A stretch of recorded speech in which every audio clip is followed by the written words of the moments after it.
샬롬, 하나님의 평안이 우리 모든 삶 가운데 가득하기를 간절히 소망합니다.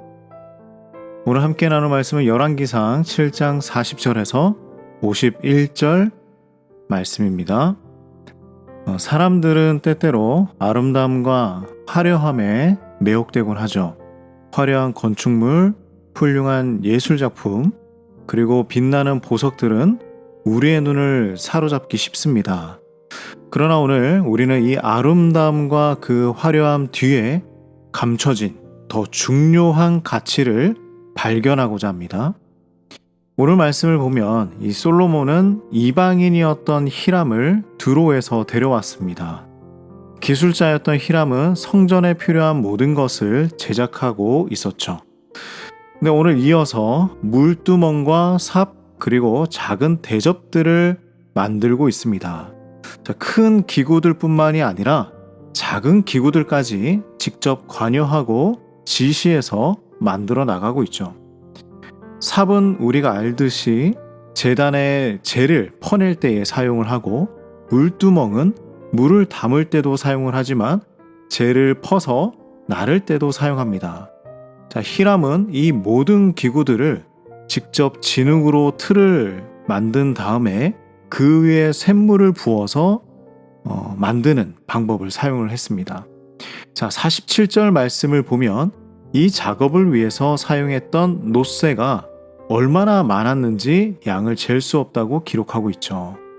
그만큼 솔로몬은 이 성전과 기구를 제작하는 일에 있어서 아낌없이 투자했다라는 것입니다. 히람은 이러한 놋 기구들을 요단 평지에서 만들었다라고 합니다. 성전 안에서 아무런 망치 소리가 들리지 않게 하기 위해서죠. 성전의 거룩함을 지키기 위함입니다. 이어서 성전 안에 들어갈 기구들을 이제 만들어야 하는데, 성전 뜰에 사용하는 기구들은 히람에게 맡겼지만 솔로몬은 성전 안에서 사용하는 이 금으로 만든 기구들은 직접 관여해서 만들었습니다. 먼저 금 제단을 만들죠. 이것이 무엇인지 자세히 알 수는 없지만 우리는 분향단으로 볼 수 있습니다. 이 분향단은 향을 피우는 제단입니다. 향의 연기가 밤낮 꺼지지 않고 피어오르게 하죠. 이것은 이스라엘 백성들이 하나님께 기도하는 것을 의미합니다. 진설병을 놓는 테이블도 만들죠. 하나님의 임재와 그리고 광야에서 그들의 필요를 채워주셨던 그 하나님의 은혜를 상징하는 것입니다. 그리고 금 촛대를 만들어요. 이 촛대들은 나무 모양을 하고 있고 나무와 빛을 통해서 생명을 상징하고 있는 것이죠. 그리고 51절, 드디어 이 성전을 완성했다라고 말하고 있습니다. 51절 말씀을 볼까요? 솔로몬 왕이 여호와의 성전을 위하여 만드는 모든 일을 마친지라. 이에 솔로몬이 그의 아버지 다윗이 드린 물건 곧 은과 금과 기구들을 가져다가 여호와의 성전 곳간에 두었다라고 말씀합니다. 이제 성전은 이스라엘의 보물 창고가 되었습니다.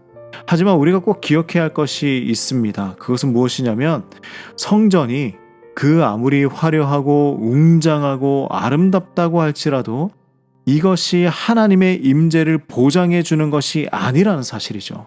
그리고 성전에서 드려지는 그 어떤 제물도 성도들의 순종을 대신할 수 없다는 것입니다.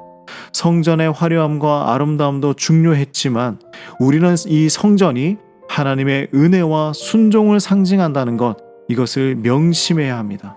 성전에서 드리는 제물이나 성전의 건축 자체는 중요하지만 순종과 하나님에 대한 헌신이 더 중요한 것이죠.